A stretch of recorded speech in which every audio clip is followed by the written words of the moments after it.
Hello everyone, कैसे हैं आप लोग। आई होप आप सभी अच्छे ही होंगे। तो आज हम मॉक टेस्ट 10 लेके आए हैं और ये हिंदी से संबंधित होंगे। इसके साथ साथ हम ये भी जानेंगे जो कल एग्जाम हुआ था केजीबीवी का, उसमें संबंधित जो प्रश्न पूछे गए थे किस किस टॉपिक से, उसको भी हम थोड़ा जानेंगे। तो आप लोग वीडियो के अंत तक बने रहिएगा। प्रश्न पूछा गया था कल के एग्जाम में हिंदी से कि दो वर्णों के मेल को क्या कहते हैं। यह प्रश्न पूछा गया था। देखिए, बोले एग्जाम बहुत ही आसान था, उतना टफ भी नहीं था ना, इजी प्रश्न था सबका। और लेकिन वही अकाउंटेंट से संबंधित जो 15 प्रश्न पूछे गए थे थोड़ा हार्ड था। इधर बाकी हिंदी हो गया, उसके बाद जीके जीएस, मैथ, रीजनिंग सब आसान ही था। ठीक है, तो पूछा गया था ये प्रश्न कि दो वर्णों के मेल को क्या कहते हैं। तो याद रखिएगा, दो वर्णों के मेल को संधि बोलते हैं। क्या बोलते हैं? संधि। दो वर्णों के मेल से जो विकार उत्पन्न होता है उसे संधि बोलते हैं। संधि के 5 मतलब संधि के 3 भेद होते हैं, 5 नहीं, स्वर संधि के 5 भेद होते हैं। संधि के 3 भेद, स्वर, व्यंजन, विसर्ग। तो याद रखिएगा, दो वर्णों के मेल को हम संधि बोलेंगे। इसके साथ साथ आप ये भी प्रश्न याद रखिएगा, दो या दो से अधिक पदों के मेल को क्या बोलते हैं। तो दो या दो से अधिक पदों के मेल को समास बोलते हैं। और समास के 6 भेद। समास के कितने भेद है? 6 भेद। और संधि के 3 भेद। इसको भी आप याद रखिएगा। ये प्रश्न पूछा गया था। इसके अलावा जीके से पूछा गया था कि रूस का मुद्रा पूछा गया था। क्या है? जीके में पूछा गया था प्रश्न, रूस का मुद्रा क्या है? रूबल। क्या? रूबल। तो रूस का मुद्रा से पूछा था। एक पूछा था कनाडा की राजधानी, कनाडा देश की जो राजधानी है वो पूछा गया था। तो कनाडा देश की राजधानी क्या होता है, क्या है? तो ओटावा। क्या? ओटावा। कनाडा देश का राजधानी ओटावा, जो कि उत्तरी अमेरिका महाद्वीप में पड़ता है। तो याद रखिएगा, कनाडा की राजधानी ओटावा, रूस की मुद्रा रूबल। और एक पूछा गया था नृत्य से संबंधित मोहिनी अट्टम, मोहिनी अट्टम, ये पूछा गया था। तो मोहिनी अट्टम किस राज्य से संबंधित है? तो केरल से। किस राज्य से संबंधित? केरल से। इसके साथ साथ जितने भी फोक डांस है हम सबको लिखा देते हैं, आप लोग याद कर लीजिएगा। अगर पूछेगा सत्रिया किस राज्य का है? तो याद रखिएगा, सत्रिया किस राज्य का है? असम का है। अगर पूछेगा भरतनाट्यम ये तमिलनाडु का है। किस राज्य का है? तमिलनाडु का है। तो मोहिनी अट्टम पूछा था एग्जाम में, केरल मार दीजिएगा। उसके बाद सत्रिया असम का है, भरतनाट्यम तमिलनाडु का है। और पूछ लेगा अगर कथकली और मोहिनीअट्टम दोनों केरल का है, या कथकली और मोहिनीअट्टम केरल का है। उसके बाद कथक, ये कथक उत्तर भारत का है, कथक उत्तर भारत का है। और कुचिपुड़ी अगर पूछ लेगा तो कुचिपुड़ी ये आंध्र प्रदेश का है। कुचिपुड़ी किस राज्य का है? आंध्र प्रदेश का है। ओडिसी ओडिशा का है। तो सारे फोक डांस को आप याद रखिएगा, आपके एग्जाम के लिए बहुत ज़्यादा इंपॉर्टेंट होंगे। एक प्रश्न पूछा गया था पंचायती राज से, पॉलिटिकल से, पंचायती राज से अनुच्छेद पूछा गया था। ठीक है, तो अनुच्छेद पूछा गया था 243 अनुच्छेद पूछा गया था। ठीक है, याद रखिएगा, पंचायती राज से। पंचायती राज का जो प्रावधान है वो 243 में है, इसको भी याद रखिएगा। ग्राम पंचायत लेकिन अनुच्छेद 40 में है। जो ग्राम पंचायत का गठन है, ग्राम पंचायत का गठन अनुच्छेद 40 में है, इसको याद रखिएगा। एक प्रश्न पूछा गया था, दो वर्णों के मेल से बता दी थी संधि। रूस की मुद्रा पूछा था रूबल। कनाडा का राजधानी ओटावा पूछा था। रॉलेट एक्ट पूछा था। बहुत सारे स्टूडेंट बोले थे सर रॉलेट एक्ट भी पूछा था। रॉलेट एक्ट जिसे काला कानून महात्मा गांधी जी के द्वारा कहा गया था, और ये 1919, कब? 1919, याद रखिएगा। उसके बाद एक प्रश्न पूछा गया था पीताम्बर से, ऐसे पीताम्बर का संधि विच्छेद पूछा गया था, समास पूछा गया था, ये प्रश्न पूछा गया था। और मतलब 4 सेंटेंस दे दिया था और वहाँ पे आपको बताना था कि कौन सा इनमें से गलत है, रॉन्ग है, ऐसे प्रश्न दिया था। और रीजनिंग से भी बहुत ही अच्छा प्रश्न पूछा था, ब्लड रिलेशन से अच्छा सा प्रश्न पूछा गया था। उसके बाद ऐसे था कि गाजर को जड़ कहा जाता है, यानी मूली का संबंध जड़ से है, तो उसी तरह गुलाब का संबंध किससे है, ऐसे एक प्रश्न पूछा गया था। उसके बाद यही सब था जो प्रश्न पूछा गया था। पेपर बिल्कुल उतना हार्ड भी नहीं था, इजी था, इजी टू मॉडरेट था, लेकिन भी। और अकाउंटेंट संबंधित 15 प्रश्न पूछे गए, तो वैसे तो 50 प्रश्न पूछे गए थे। एक प्रश्न 2 नंबर का, तो 50 प्रश्न 100 नंबर का, तो इसमें से 15 अकाउंटेंट से ही प्रश्न पूछे गए थे। अकाउंटेंट अब बहुत थोड़ा हार्ड था, बहुत सारे स्टूडेंट बोले थोड़ा हार्ड था प्रश्न। तो याद रखिएगा, बाकी सब सब्जेक्ट का जो क्वेश्चन था बिल्कुल आसान था, उतना हार्ड भी नहीं था। ठीक है, तो यही सब प्रश्न पूछा गया था। अब बढ़ते हैं हम आज के सेशन की ओर, जो कि आप मॉक टेस्ट लिखा है ना 10, ये हिंदी से संबंधित होंगे। प्रत्येक प्रश्न बहुत ज़्यादा इंपॉर्टेंट होंगे, आप लोग सिर्फ देखते जाइएगा। पहला प्रश्न है कि आंशिक शब्द में कौन सा प्रत्यय है? आंशिक शब्द में कौन सा प्रत्यय है? प्रत्यय बोल दिए, प्रत्यय एक होता उपसर्ग, एक होता प्रत्यय। प्रत्यय शब्द के अंत में लगता है और उसका अर्थ बदल देता है। और उपसर्ग जो है, उपसर्ग शब्द के पहले आता है और उसका अर्थ बदल देता है। उपसर्ग पहले लगता है, प्रत्यय बाद में लगता है, इसको आप याद रखिएगा। प्रश्न में पूछा जा रहा आंशिक शब्द में कौन सा प्रत्यय, यानी कि बाद वाला बताना है। क प्रत्यय है कि ओ है कि इक है कि सिक है। तो हम लोग जो आंशिक बोलते हैं, आंशिक, आंशिक इक बोला जाता है, सुनिएगा, आंशिक इक इक इक बोला जाएगा। तो इसमें क प्रत्यय नहीं होगा, अ भी नहीं होगा और सिक तो हो भी नहीं करेगा। तो इसका आंसर हो जाएगा ऑप्शन सी, इक प्रत्यय। तो आंशिक में कौन सा प्रत्यय हो जाएगा, इक, आंशिक इक। तो इसका आंसर ऑप्शन सी हो गया। अब बढ़ते हैं अगले प्रश्न की ओर। प्रश्न है भानु धन उदय का संधि रूप क्या होगा। भानु और उदय को मिलाएंगे तो क्या बनेगा, भानुदय तो बनेगा। भानुदय होगा कैसे, ये आपको बताना। देखिए, हर्षेय वाला भी भानुदय है, दीर्घेय वाला भी भानुदय है। ये भानुदय भानुदय तो होगा नहीं, होगा तो ये दोनों में। अब आप बोलिएगा हर्षेय वाला होगा कि दीर्घेय वाला होगा। देखिए, ये दीर्घ संधि का उदाहरण है। दीर्घ संधि को पहचानिएगा कैसे, हम बहुत ही शॉर्ट ट्रिक है, हम बताते हैं, आप लोग इसे ध्यान में रखिएगा, ठीक है। अगर समझ में आएगा तो अच्छा वाली बात है। दीर्घ संधि बताएंगे तो समझ में आ जाना चाहिए, ठीक है। अगर अ के साथ आ मिला, या आ के साथ अ मिला, या अ के बाद अ आया, या आ प्लस आ, यानी आ के बाद आ आया, ये सब जो मिलेगा तो ये बन जाएगा आ। क्या बन जाएगा, आ, यानी कि बड़ी मात्रा बन जाएगा। याद रखिएगा, अ के साथ अगर आ मिला तो आ बन जाएगा, आ के साथ अ मिलेगा तो आ बन जाएगा, अ मिलेगा तो आ बन जाएगा, आ मिलेगा तो आ बन जाएगा। उसी तरह हर्षेय प्लस हर्षेय मिलेगा, या दीर्घेय प्लस दीर्घेय मिलेगा, या हर्षेय प्लस दीर्घेय मिलेगा, या दीर्घेय प्लस हर्षेय मिलेगा। तो चारों जो मिलेगा ये बनेगा क्या, बड़ी मात्रा वाला दीर्घेय बनेगा, ठीक है, याद रखिएगा। उसी तरह अगर हर्षेय प्लस हर्षेय मिला, दीर्घेय प्लस दीर्घेय मिला, हर्षेय प्लस दीर्घेय मिला, दीर्घेय प्लस हर्षेय मिला, तो मिलेगा तो हमेशा याद रखिएगा बड़ी मात्रा बनेगा, हमेशा बड़ी मात्रा बनेगा, ठीक है। तो याद रखिएगा, यही दीर्घ संधि का पहचान है, बस इसी को आपको याद रखना है। हर्षेय प्लस हर्षेय दीर्घेय हो जाएगा, दीर्घेय प्लस दीर्घेय दीर्घेय हो जाएगा, यानी कि दोनों में कोई मिलेगा तो हमेशा बड़ी मात्रा बनेगा, दीर्घेय बनेगा। अब आप यहाँ पे आइए प्रश्न में।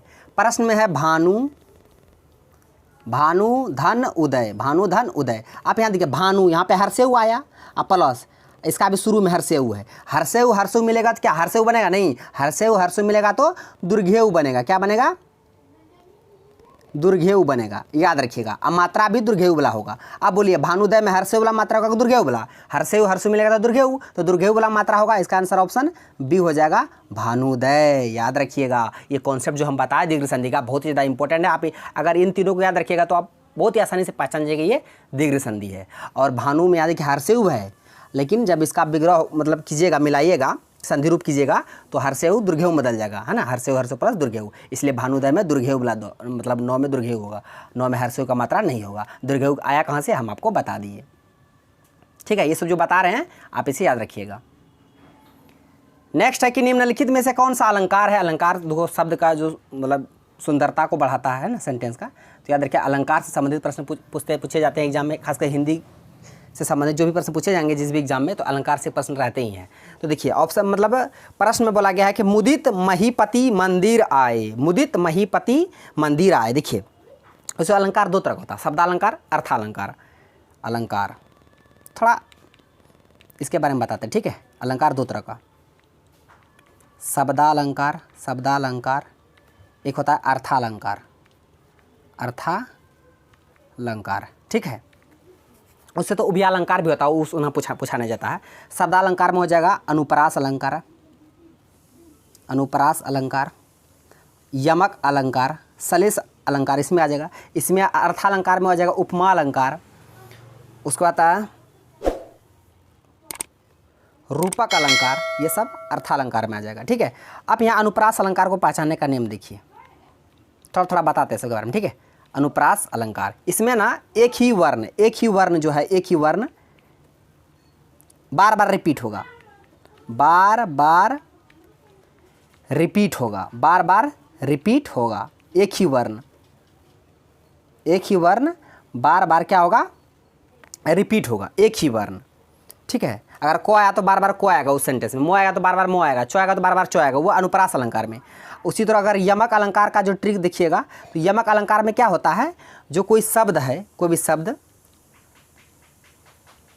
दो बार आए, शब्द कितने बार आए, अधिकतम दो बार आए, दो बार आए, वो शब्द जो दो बार आए। अगर मानिए कनक शब्द आ गया, कनक उस सेंटेंस में दो बार आना चाहिए, कनक कनक, सरल आ गया तो सरल सरल 2 बार, पानी आया तो पानी भी 2 बार, यानी कोई भी शब्द जो है 2 बार आएगा तो समझ लीजिएगा यमक अलंकार है। अतिशयोक्ति अलंकार में क्या होता है कि बढ़ा चढ़ाकर उसको बोला जाता है अतिशयोक्ति अलंकार में, ठीक है। तो इतना तो याद रखिएगा। आप यहाँ पे आइए, आप यहाँ खुद देखिए, मुदित महीपति मंदिर आए, यहाँ देखिए मुदित में मोह है शुरू में, महीपति में शुरू में मोह है, मंदिर में भी मोह है, यानी कि देखिए मोह मोह मोह 3 बार मोह आ गया। हम बोले ना एक ही वर्ण जब बार बार आएगा तो वो कौन सा अलंकार होगा, अनुप्रास अलंकार होगा। तो इसका आंसर क्या हो गया, ऑप्शन ए इसका करेक्ट आंसर हो जाएगा, ठीक है। अगर कोई शब्द 2 बार आए तब वहाँ यमक अलंकार बोलिएगा, अगर कोई चीज़ बढ़ा चढ़ा कर बोला जाएगा तो वहाँ अतिशयोक्ति अलंकार आएगा, है ना। तो इतना आप याद रखिएगा अलंकार से संबंधित।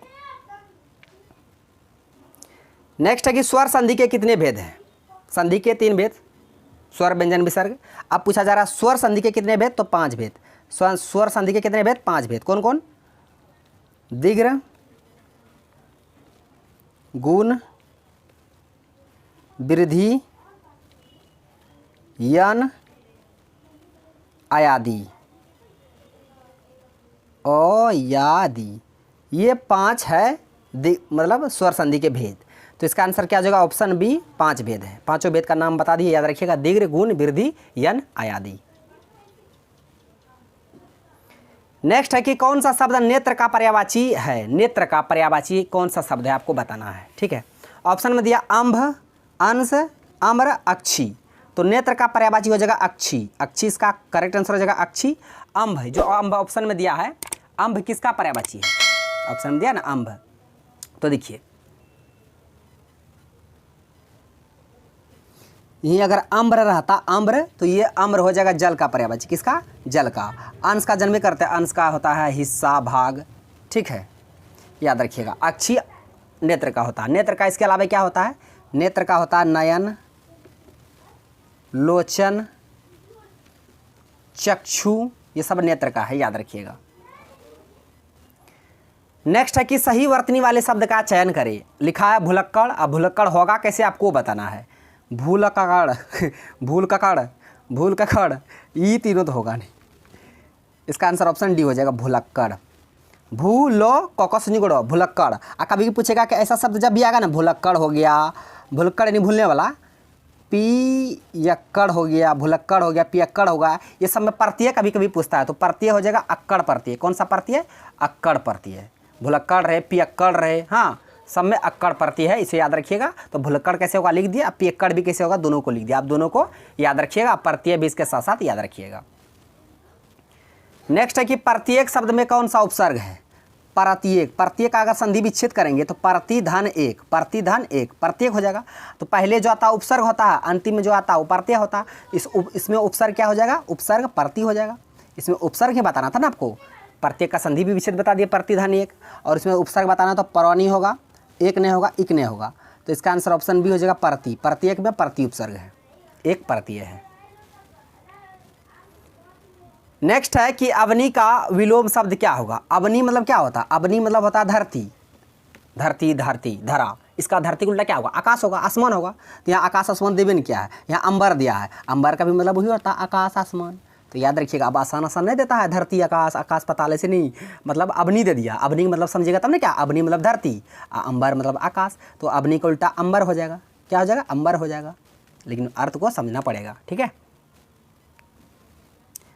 नेक्स्ट है कि अर्थ के आधार पर शब्द के कितने भेद। तो बता दे, अर्थ के आधार पर,